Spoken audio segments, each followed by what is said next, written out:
अस्सलामुअलैकुम प्यारे बच्चों, क्या आप कभी खेतों की सैर को गए हैं? कल इतवार की छुट्टी में हम सब खेतों की सैर को गए थे। वहाँ हमने बहुत सारी फसलें देखी, जैसे कपास, गन्ना, मूंग, तूर, ज्वार, ऐसी बहुत सारी फसलें वहाँ पर उगी हुई थी। सारा खेत हरा भरा नजर आ रहा था। हमने वहाँ बहुत अच्छा दिन गुजारा। इसके अलावा वहाँ खाने की चीजें भी थी, जैसे ककड़ी थी, मकई थी, टमाटर थे।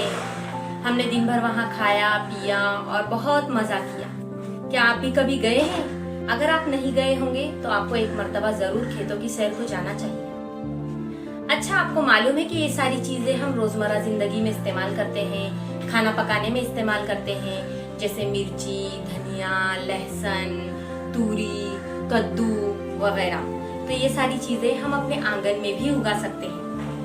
तो किस तरह ये फसलें उगाई जाती है, किस तरह सब्जियां उगाई जाती है, ये सब हम सीखने वाले हैं। आपकी नज्म नंबर 10 है, आओ सब्जी उगाएं। इस नज्म में आपको अलग अलग सब्जियों के नाम भी बताए गए हैं और उसको उगाने का तरीका भी बताया गया है। तो चलिए आज हम सीखते हैं नज्म नंबर 10, आओ सब्जी उगाएं।